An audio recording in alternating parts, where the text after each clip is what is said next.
Anyways, like I alluded to before, we had some like big news drop yesterday. I mean, big to us. Yeah. So this is regionally, but there's a bigger picture that goes with it. right. So for those of you that don't know, the Dallas Wings are possibly going to relocate to downtown Dallas. It's for sure, yeah. To downtown Dallas. So the Dallas City Council approved a deal to pay the WNBA's Dallas Wings $19 million in incentives to move to downtown Dallas from Arlington starting in 2026. And I found this quote from the Dallas Morning News. It says, under the 15-year deal, the Wings will become the feature attraction at the Dallas Memorial Auditorium that is part of the Downtown Convention Center complex, which is a super, super popular area in downtown Dallas, and move away from the College Park Center on the University of Texas at Arlington's campus. The deal is still pending approval by the WNBA's Board of Governors, and if the board approves, the Wings would join the Dallas Mavericks and the Dallas Stars as major pro sports teams based in this city. And man, this is huge news because like I mentioned before, they're currently located in the Ag, Arlington, Texas. They're playing where the UTA Mavericks play, the women's and the men's college basketball teams. And it's a beautiful center. Hey, I graduated from there. Like, I graduated from high school in that College Park Center, and it's gorgeous. I mean, the steps around it, there's lots to do around there. The popcorn slaps. The popcorn is very, very good. I'll have to be the judge of the popcorn situation at the new place, but the popcorn in the Ag, it's there. It kind of slaps, and it seats around 7,000 people, which is pretty big. Yeah. But let's look bigger. Let's look larger, because there is a shift, and I have felt the shift, you have felt the shift in the viewership and the people that are paying attention to women's sports in general. And I think that's part of the reason why we're starting to see some of these WNBA teams starting to relocate to more popular areas. Right. So my thought on this first and foremost is the fact that you have to address something in multiple views. I don't think that there's anything wrong with sports in Arlington, Texas. I, for one, like the sports in Arlington, Texas. It's no doubting the fact that we're huge fans of the city of Arlington and everything they put on. I mean, we feel like you literally used to live in Arlington. I feel like since I've been up to the DFW with so many prime time, they're getting part of the world. They're getting the most matches in the world. Absolutely. In 2026. The city of Arlington is a fantastic sports town, so let's put that out there first and foremost. Yes. Here is the difference between, and the Cowboys are a bad example solely because they're still the Dallas Cowboys, even though they reside in Arlington, which is just something that needs to grow more respect of realizing that AT&T Stadium is in Arlington, Texas, and not Dallas. That's a pet peeve of mine, but whatever. Pet peeve of mine too. Not the best example there, but I mean, you've got the World Series champions, you've got the most expensive sports franchise in the history of sports. In the Dallas Cowboys. You have them getting everything from WrestleManias to massive, even concert. Like, it is the hub. The Final Four was there a couple years ago. The National Championship was there a couple years ago. It's like, it is the Cotton Bowl. It is the hub of sports almost in the state of Texas, to be honest with you. Oh, you're 110% almost right. Even in like the southern region. I mean, yes.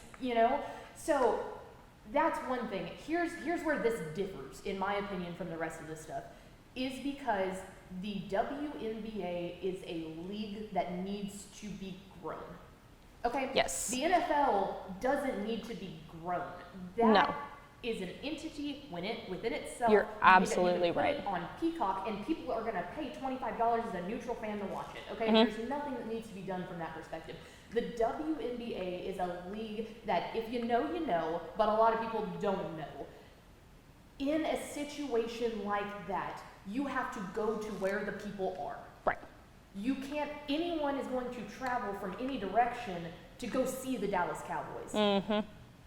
It takes a resurgence for people to go, I'm in downtown Dallas, there's nothing really going on right here, or I need something to go do, let's look up what's going on in Dallas, and you see, I can go watch a professional basketball game for $15-20. Right. Absolutely, let's go.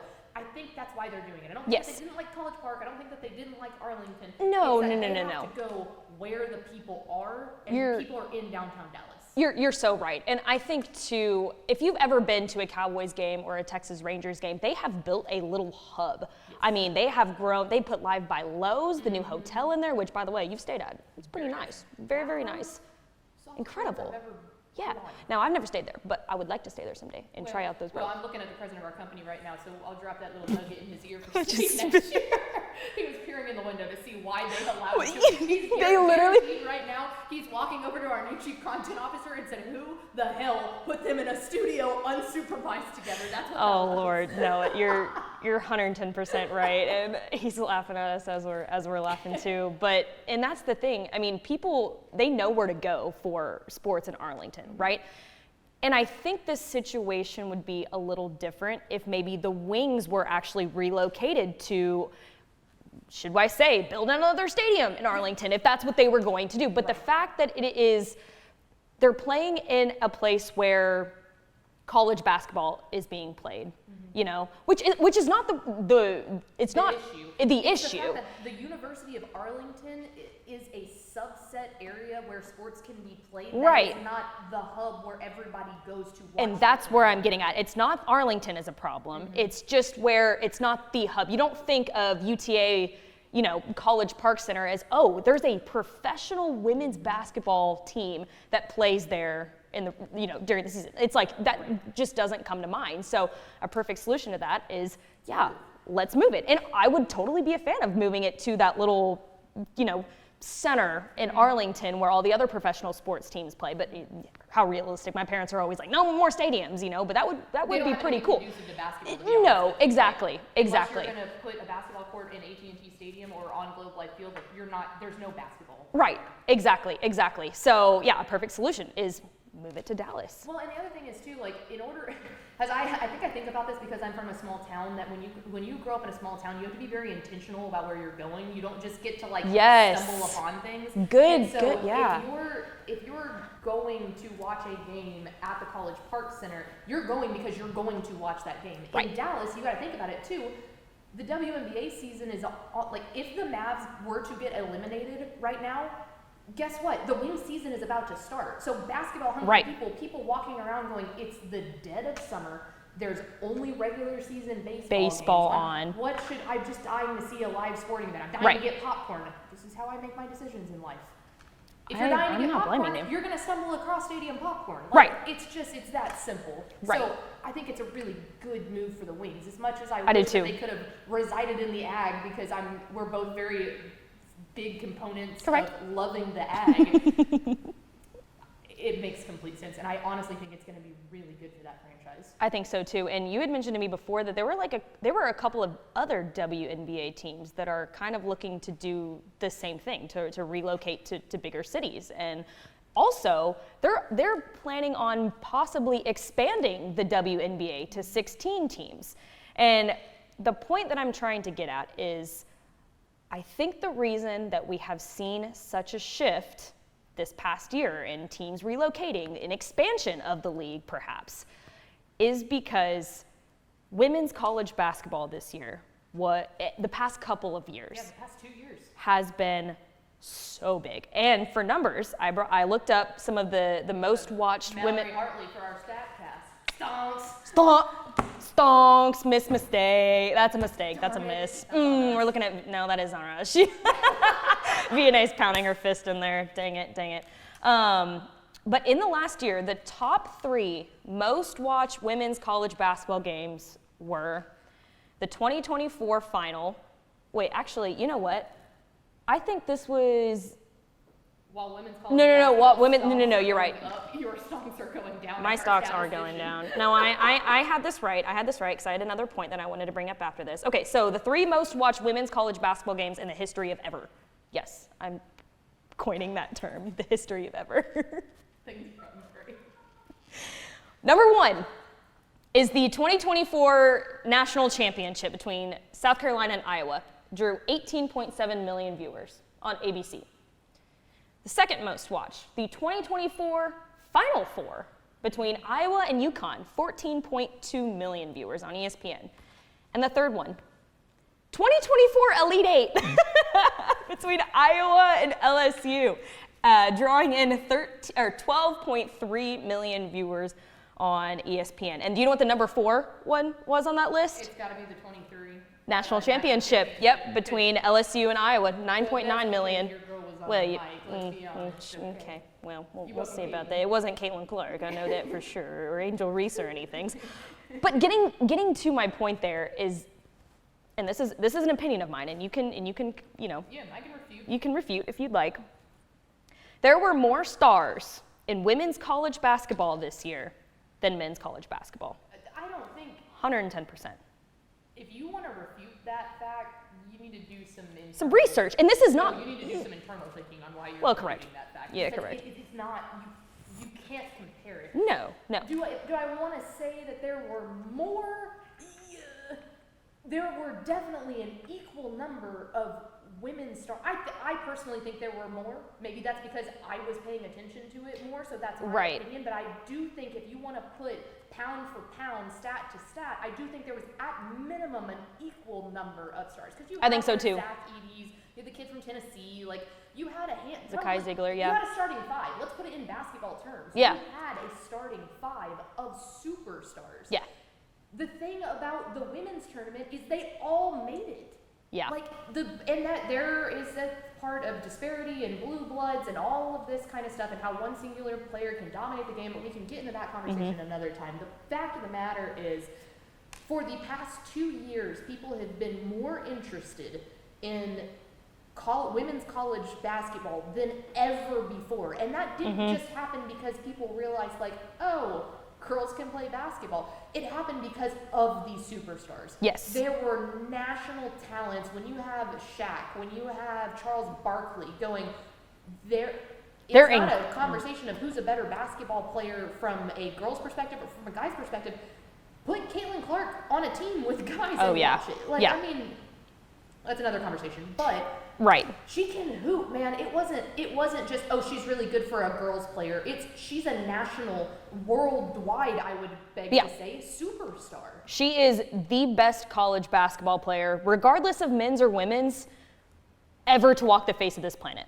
I mean, like, one of the Could be. because she made history this year with the amount of points that she scored. Yeah. And that's why I say that, is because I think that regardless, I think she is, well, maybe we'll say one of the best college definitely basketball one of the best. players to walk the face of the planet. But I just think that because of all of these superstars that you had, Paige Buchers, Angel Reese, and Caitlin Clark, like you said, they all made the tournament and they all had great runs in the tournament, and then they got to face off with each other. Well, and I was going to say, that's the thing that I think is so different. If you look back at the history of women's college basketball, there's gonna be names that come up. Kelsey Plum, for example. I mean, she was one of those that her records were the one being broken. But when you look back at the time that she was playing college basketball, it was different. She didn't have those fellow superstars to go up against.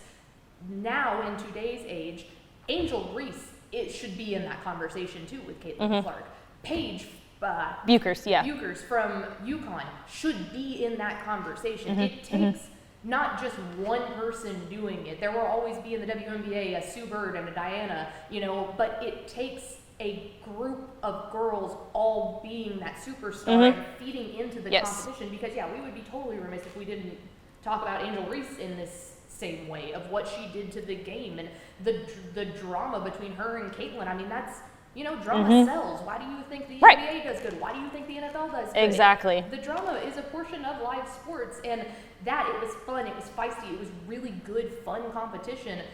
That whole group of girls that we just got to watch go through that Elite Eight, the Final Four, into that's what made it. Caitlin, in my opinion, played the largest role in that. But if it was just Caitlin, it wouldn't have gotten the national viewership as it did without the other superstars being in the right league. up there with her and able to try and give her a run for her money. Right. Well, and then speaking to that a little bit, you said, them moving through the college ranks and stuff. They're moving up to the WNBA, Together, right? all of them. All of them together, which I think in turn is is another person. right. She's coming, or she's staying in college, but Right. she'll be there within the next 2 or 3 years. Exactly, you know? which she might come to TCU, which is pretty cool I if think she does. commits to TCU. It was kind of strange. Like, the news broke that she committed to TCU, but then she came back and refuted it and said, "Hey, I'm going on other college visits, but I do like TCU a Yeah. lot." So it's still kind of in the conversation a little bit. But she's a having her right down the road, yeah, TCU women's basketball is going to be next year. Like, super pumped about that. But to go back to say, I mean, yeah, all of these superstars, they're at the next level, and I think that the league recognizes that, and they want to, they want to create an environment where people are going to support them at the fullest. And I think moves like this, moving them, the Dallas Wings from Arlington to Dallas is a great way to move that in that direction. Right. Yeah, you've got all of it now. You've got the people's eyes, so you've got to start making moves when you can. And I mean, heck, we were with Ish the other day and we looked up tickets. When Caitlin Clark comes into town, which her first appearance in the WNBA is actually going to be against the Dallas Wings. Now it'll be a preseason game. Tickets were going for like $200. Which we're going, by the way. I would love to.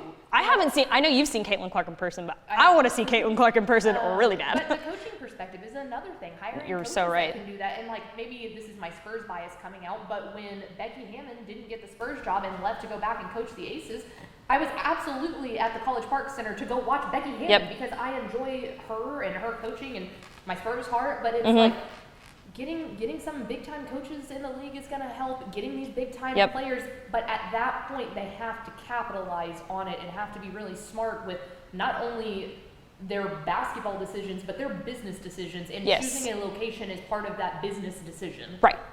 Well, and this just makes my heart happy because I know that you and I are such big supporters of women's sports, obviously, in general. So seeing moves like this where people are backing them now, like it's getting national attention. I mean, that makes my heart so happy. And we're shout out to the Dallas Wings and everything. I mean, I think this is such a great step in the right direction, and really, really excited to see what comes in the future for the Dallas Wings and the WNBA in possible expansion.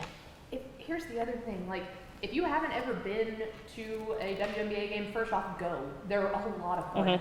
Second off, if you have kids and you're looking to take your kids to a professional sporting event, get it while it's hot, man. Go see a WNBA game. It's professional basketball that is on the cheap side. Okay, if you can't afford Mavs tickets, if you can't afford Cowboys tickets, I mean, hell, we can't afford Cowboys tickets. We cannot. They're absurd. Like, this is such a good way to take your family or your friends, or if you're in college and you want a cheap professional game to go to, go. And then let's keep supporting them when the tickets don't get cheap, because that means it's working. Exactly. Really, really good point there. Shout out Dallas Wings and women in sports. Caw has wings. Do they have a saying?